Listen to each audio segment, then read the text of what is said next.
Hey guys and welcome back. तो आज से हम लोग अपने नेक्स्ट जेएस कोर्स को स्टार्ट करने वाले हैं। तो बेसिकली नेक्स्ट जेएस क्या होता है, ये हम लोग का बहुत ही पावरफुल फ्रेमवर्क है जिसकी हेल्प से हम लोग फुल स्टैक एप्लीकेशन को क्रिएट कर सकते हैं और इसके जॉब मार्केट में बहुत ज़्यादा रिक्वायरमेंट है। तो इसलिए हम लोग अपने नेक्स्ट जेएस को स्टार्ट करने वाले हैं क्योंकि इसकी हेल्प से हम लोग बहुत ढेर सारी चीज़ें बहुत ईजिली क्रिएट कर सकते हैं। तो चलिए स्टार्ट करते हैं अपने इस फ्री कोर्स को। तो इस वीडियो के अंदर हम लोग अपने नेक्स्ट जेएस के बारे में थोड़ा सा इंट्रोडक्शन लेंगे कि एक्चुअल में हम लोग का ये नेक्स्ट जेएस होता क्या है। तो देखो, अगर हम लोग इसको यहाँ पे पढ़ें तो यहाँ पे लिखा हुआ है next JS is a react framework for building SEO search engine friendly application.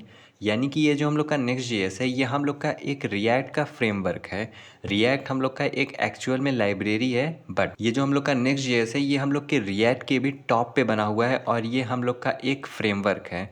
Framework को आप एक सिंपल लैंग्वेज में समझो तो फ्रेमवर्क हम लोग का एक लाइब्रेरी प्लस कुछ एक्स्ट्रा टूलिंग होती है जिसको हम लोग फ्रेमवर्क कहते हैं। यानी कि जितनी चीज़ें आपकी लाइब्रेरी के अंदर है वो तो होंगी ही होंगी, बट बहुत ढेर सारे हम लोग के पास एक्स्ट्रा चीज़ें भी अवेलेबल होती हैं। तो सेम चीज़ यहाँ पे जो हम लोग का नेक्स्ट जेएस है, ये क्योंकि हम लोग के रिएक्ट के ऊपर क्रिएट हुआ है तो हम लोग का जितना भी बेयर रिएक्ट की चीज़ें हैं वो सारी चीज़ें तो होंगी ही होंगी, बट ये काफ़ी चीज़ों को और ज़्यादा इन्हेंस कर देता है। जैसे ये हम लोग का एसईओ फ्रेंडली है, इसके अंदर हम लोग का राउटिंग बहुत ईजिली हो सकता है, ये हम लोग का बहुत ज़्यादा ऑप्टिमाइज्ड है। इसके अंदर हम लोग सर्वर साइड रेंडरिंग कर सकते हैं यानी कि एसएसआर कर सकते हैं। तो ऐसे ही इसमें बहुत डिफरेंट डिफरेंट बहुत यूनिक बहुत यूजफुल चीज़ें हम लोग के पास अवेलेबल हैं। तो अगर इसके बारे में हम लोग थोड़ा सा और देखें तो यहाँ पे देखो आप, यहाँ पे ये जो हम लोग का नेक्स्ट जेएस है, इसके अंदर हम लोग का रिएक्ट जेएस की सारी चीज़ें अवेलेबल हैं। हम लोग के पास इसके अंदर लिंक की चीज़ें अवेलेबल हैं। इसके अंदर हम लोग के पास ऑप्टिमाइज्ड इमेज की चीज़ें अवेलेबल हैं। इसके अंदर खुद का राउटिंग है, यानी कि इसके लिए अब हम लोग को जैसे अपने रिएक्ट के अंदर राउट को क्रिएट करने के लिए एक्सटर्नल राउट को इंस्टॉल करना पड़ता था, वो सारी चीज़ें हम लोग को नहीं करनी है। हम लोग अपने नेक्स्ट जेएस के अंदर बहुत ही ईजिली राउटिंग कर सकते हैं। नेक्स्ट जेएस के अंदर बिल्ड इन सीएलआई आता है हम लोग का।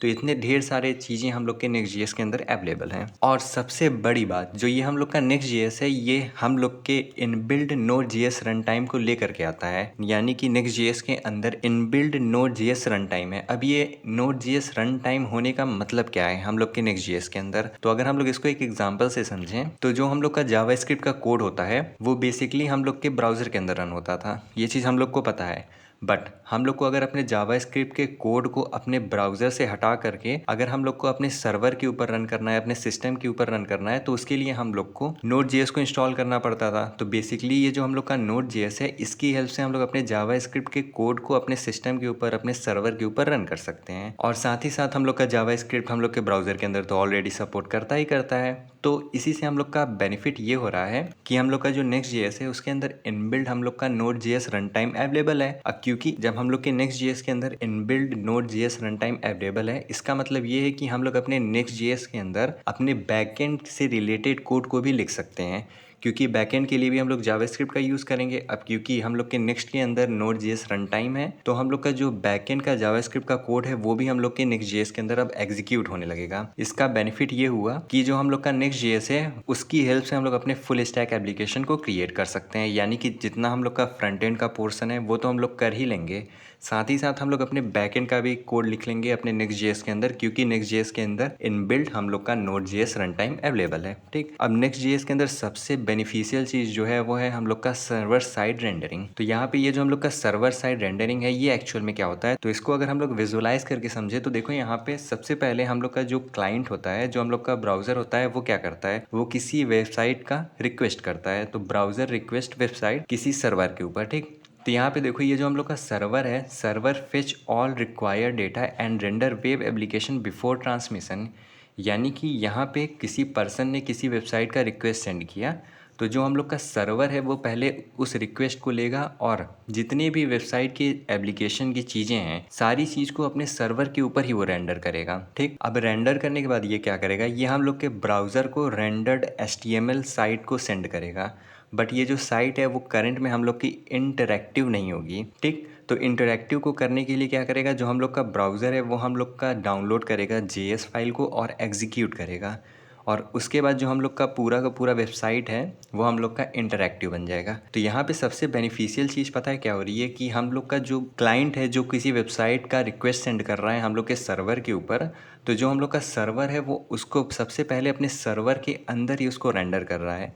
अभी तक ऐसा नहीं होता था। अभी तक क्या होता था कि हम लोग रिक्वेस्ट को सेंड करते थे, तो सर्वर से हम लोग के सारे बंडल उठ के हम लोग के वेबसाइट के अंदर आते थे और उसके बाद वो हम लोग के वेबसाइट के अंदर रेंडर होते थे। बट अब ऐसा नहीं है। अब ये होगा कि हम लोग का जितना भी मान लो आप HTML का कोड है, वो हम लोग के सबसे पहले सर्वर के अंदर रन होगा। पूरा सर्वर के अंदर वो हम लोग का एग्जीक्यूट होगा, उसके बाद वो डायरेक्टली हम लोग के ब्राउज़र के अंदर रेंडर होगा। ठीक।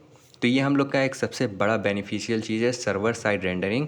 इसकी हेल्प से हम लोग अपने स्टैटिक पेज को भी रेंडर करा सकते हैं, जिसकी हेल्प से जो हम लोग का एप्लीकेशन का जो परफॉर्मेंस है वो बहुत ज़्यादा इंक्रीज़ हो जाता है।